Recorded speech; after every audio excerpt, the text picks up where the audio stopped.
पाठ 12। क्या निराश हुआ जाए। मेरा मन कभी कभी बैठ जाता है।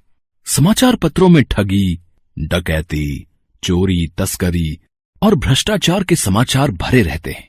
आरोप प्रत्यारोप का कुछ ऐसा वातावरण बन गया है कि लगता है देश में कोई ईमानदार आदमी ही नहीं रह गया है। हर व्यक्ति संदेह की दृष्टि से देखा जा रहा है।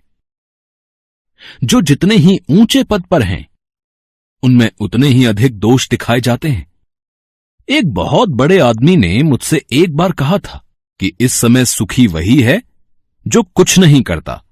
जो कुछ भी करेगा उसमें लोग दोष खोजने लगेंगे, उसके सारे गुण भुला दिए जाएंगे और दोषों को बढ़ा चढ़ाकर दिखाया जाने लगेगा। दोष किसमें नहीं होते। यही कारण है कि हर आदमी दोषी अधिक दिख रहा है, गुणी कम या बिल्कुल ही नहीं।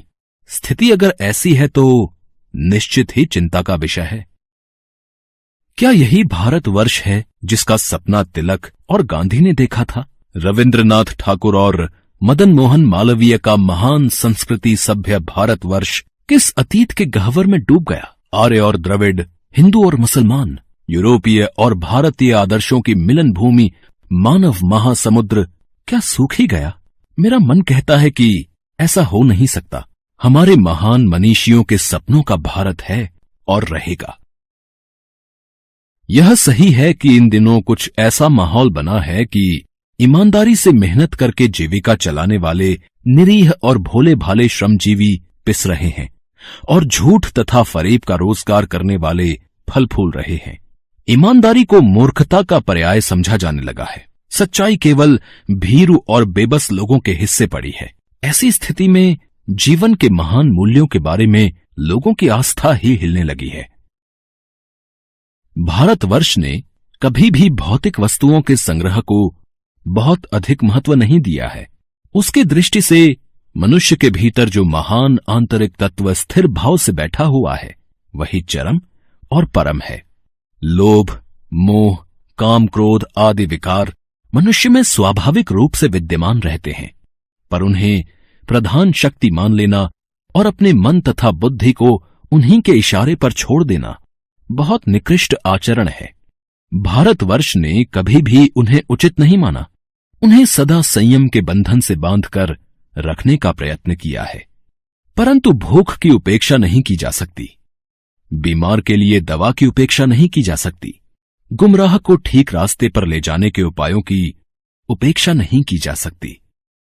हुआ यह है कि इस देश के कोटि कोटि दरिद्र जनों की हीन अवस्था को दूर करने के लिए ऐसे अनेक कायदे कानून बनाए गए हैं जो कृषि उद्योग, वाणिज्य, शिक्षा और स्वास्थ्य की स्थिति को अधिक उन्नत और सुचारू बनाने के लक्ष्य से प्रेरित हैं। परंतु जिन लोगों को इन कार्यों में लगना है, उनका मन सब समय पवित्र नहीं होता। प्रायः वे लक्ष्य को भूल जाते हैं और अपनी ही सुख सुविधा की ओर ज्यादा ध्यान देने लगते हैं। व्यक्तिचित्त सब समय आदर्शों द्वारा चालित नहीं होता। जितने बड़े पैमाने पर इन क्षेत्रों में मनुष्यों की उन्नति के विधान बनाए गए, उतनी ही मात्रा में लोभ, मोह जैसे विकार भी विस्तृत होते गए। लक्ष्य की बात भूल गए, आदर्शों को मजाक का विषय बनाया गया और संयम को दकियानूसी मान लिया गया। परिणाम जो होना था वह हो रहा है। यह कुछ थोड़े से लोगों के बढ़ते हुए क्षोभ का नतीजा है, परंतु इससे भारतवर्ष के पुराने आदर्श और भी अधिक स्पष्ट रूप से महान और उपयोगी दिखाई देने लगे हैं।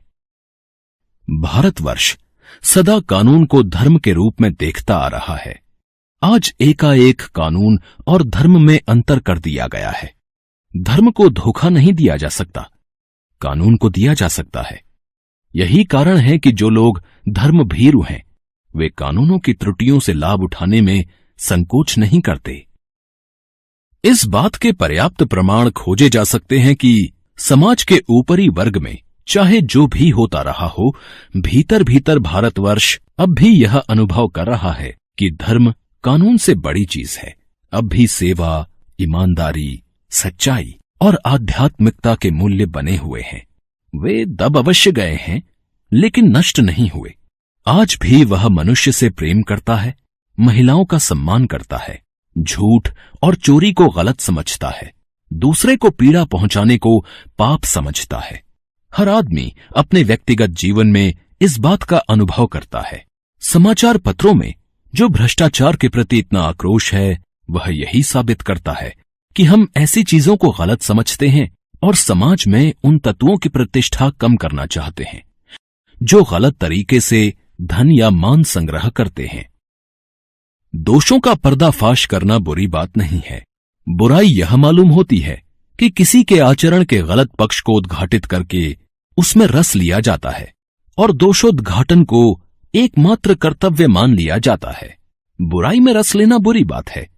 अच्छाई में उतना ही रस लेकर उजागर न करना और भी बुरी बात है।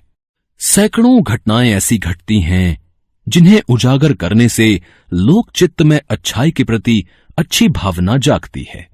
एक बार रेलवे स्टेशन पर टिकट लेते हुए गलती से मैंने 10 के बजाय 100 रुपए का नोट दिया और मैं जल्दी जल्दी गाड़ी में आकर बैठ गया। थोड़ी देर में टिकट बाबू उन दिनों के सेकंड क्लास के डिब्बे में हर आदमी का चेहरा पहचानता हुआ उपस्थित हुआ।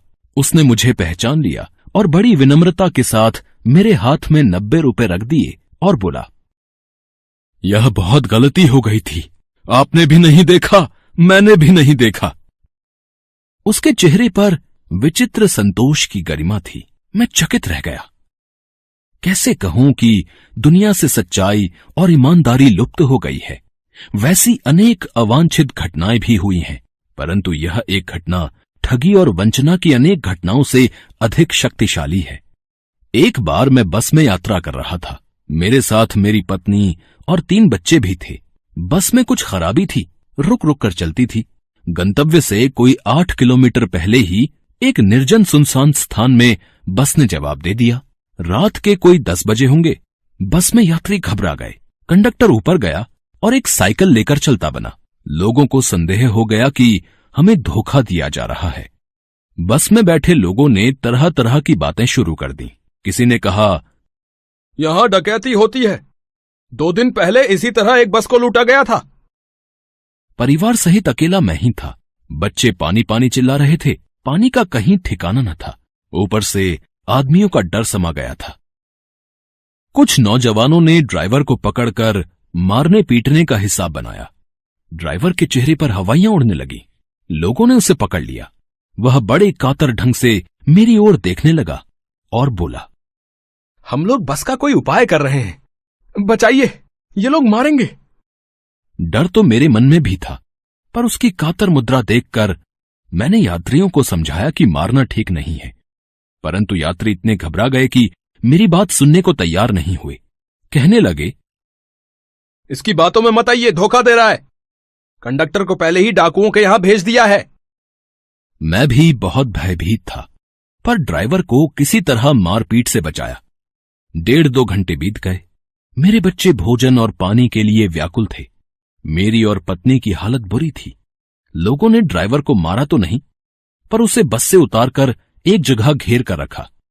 कोई भी दुर्घटना होती है तो पहले ड्राइवर को समाप्त कर देना उन्हें उचित जान पड़ा।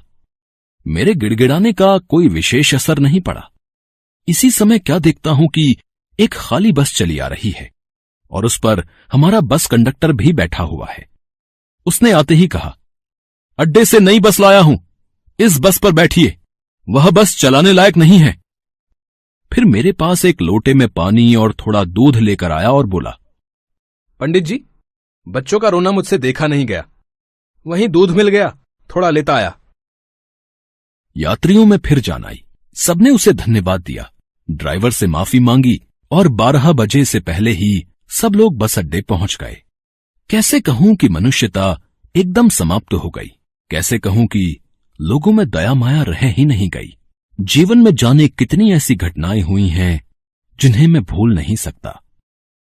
ठगा भी गया हूं, धोखा भी खाया है, परंतु बहुत कम स्थलों पर विश्वासघात नाम की चीज मिलती है। केवल उन्हीं बातों का हिसाब रखो जिनमें धोखा खाया है, तो जीवन कष्टकर हो जाएगा। परंतु ऐसी घटनाएं भी बहुत कम नहीं हैं जब लोगों ने अकारण सहायता की है, निराश मन को ढांढस दिया है और हिम्मत बधाई है।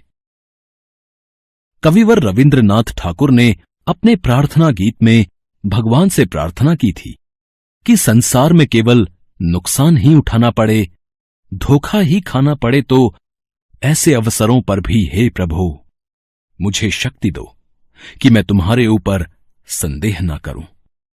मनुष्य की बनाई विधियां गलत नतीजे तक पहुंच रही हैं तो इन्हें बदलना होगा। वस्तुतः आए दिन इन्हें बदला ही जा रहा है, लेकिन अब भी आशा की ज्योति बुझी नहीं है। महान भारतवर्ष को पाने की संभावना बनी हुई है, बनी रहेगी। मेरे मन निराश होने की जरूरत नहीं है।